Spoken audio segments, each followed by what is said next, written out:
Alors, j'ai apporté quelques modifications à notre fichier de staging et je vais vous expliquer pourquoi ces modifications. En fait, lorsqu'on lance les déploiements sur AWS dans une instance ECS, nous avons besoin de l'IP pour pouvoir faire le curl, si vous vous rappelez bien, dans notre phase test. Mais pour récupérer cette IP, souvent, qu'est-ce qu'on fait? On vient ici, dans le script, ici, pour récupérer l'IP. Et on dit qu'on attend 30 secondes environ après le déploiement et on peut récupérer l'IP. Mais il se fait que dans AWS, avant d'avoir l'IP finale, on a plusieurs IP intermédiaires. Donc, pendant la phase de déploiement sur AWS,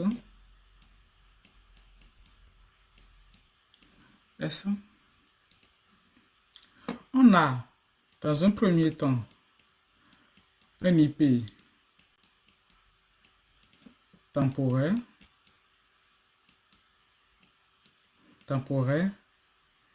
et après pendant toujours le déploiement, il peut changer d'IP pour aller à un autre jusqu'à avoir un IP final, le latest, jusqu'à avoir l'IP final.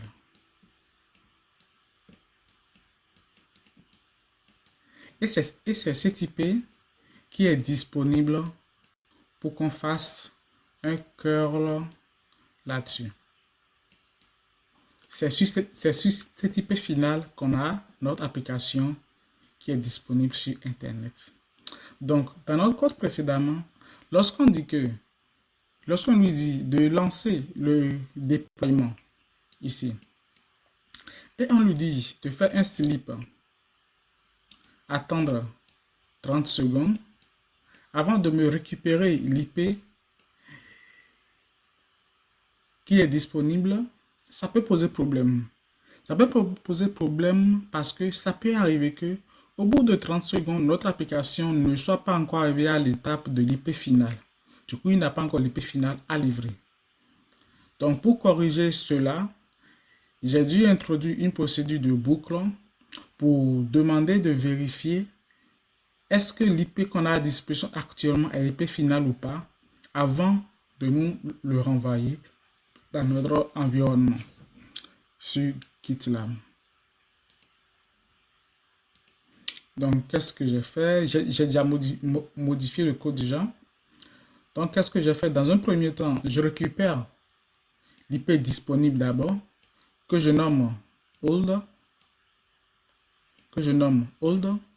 pour dire que c'est l'ancien IP. Après avoir récupéré l'ancien IP qui est disponible, je fais mon déploiement, je lance mon programme de déploiement. Voilà. Quand j'ai lancé mon programme de déploiement, j'initialise maintenant l'IP. Le nouvel IP que je veux récupérer, la nouvelle IP que je veux récupérer, je l'initialise à none.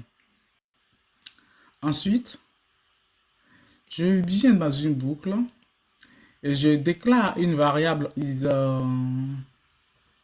stabilized,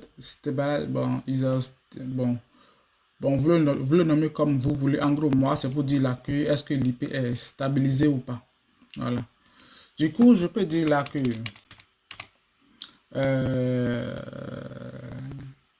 IP stabilisé ou pas. Je peux dire là que j'initialise cette variable à noStable IP. Du coup, j'initialise cette variable en disant que, bon, on suppose que notre IP actuellement, elle n'est pas stable. Du coup, dans ma boucle while, je parcours cette variable et je vois si elle est toujours dans l'état genre non stable ou pas. Donc, tant qu'elle n'est pas stable, la boucle va s'exécuter. À l'intérieur de la boucle, je récupère ici l'IP qui est disponible à l'intérieur de la boucle. Ensuite, je lui dis de vérifier si cette IP est différent de non ou pas. Donc, si cette IP est différent de mon non qui est ici, ça veut dire qu'il y a une adresse IP effectivement qui est disponible désormais. Quand je fais ensuite une deuxième vérification, je vérifie ensuite si l'IP qui est mise à disposition désormais est différente de mon ancienne adresse IP, le hold ou pas. Parce que si elle est toujours égale au hold, ça veut dire que l'IP n'a pas changé. Voyez un peu. Donc je vérifie si elle est différente du hold ou pas. Et si elle est différente du hold maintenant, je fais un call sur cette nouvelle adresse IP là pour vérifier si mon curl fonctionne ou pas. Du coup, si mon curl fonctionne, je vais alors initialiser ma variable qui est dans ma boucle ici à IP stable. Voilà. Pour dire que désormais mon IP est stable.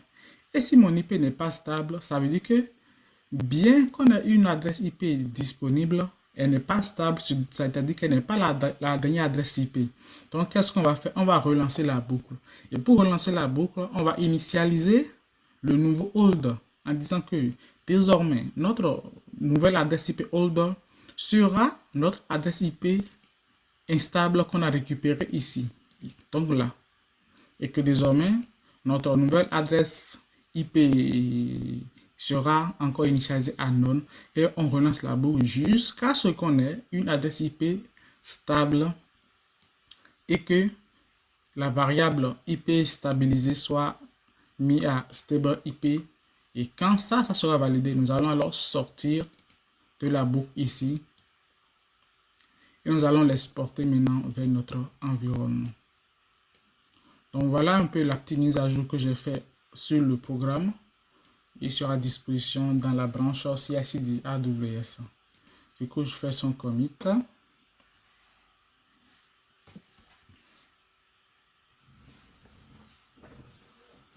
On va patienter pour voir le résultat. Je vais dans les pipelines pour suivre le commit.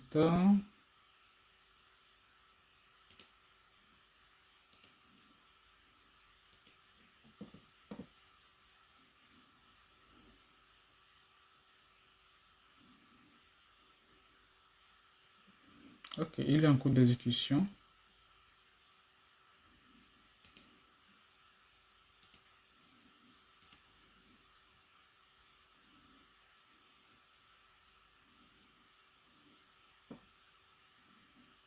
Voilà, on va patienter qu'il termine et puis on va voir le résultat. Vous savez quoi? Je vais encore simplifier le code ailleurs. Je vais le simplifier. Avantage, je vais même lui dire que on peut initialiser le hold à ceci. Voilà. De m'initialiser seulement ceci à non. Ok. Du coup, l'étape principale sera le curl qui va vérifier s'il est disponible ou pas.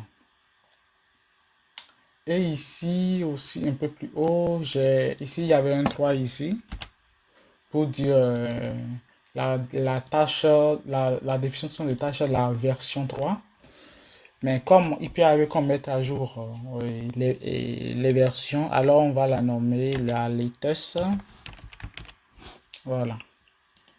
Si en temps on doit faire une nouvelle version pour un autre service et conserver la version 3 pour le lancement ici, alors on viendra le mettre à jour ici à 3 et utiliser une autre version là-bas sur le nouveau service.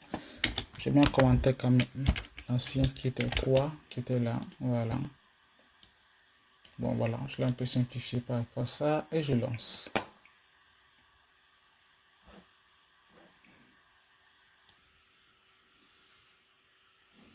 Ok, notre job a fini. Nous allons voir est-ce que on a bien pu récupérer l'IP dans notre environnement de staging.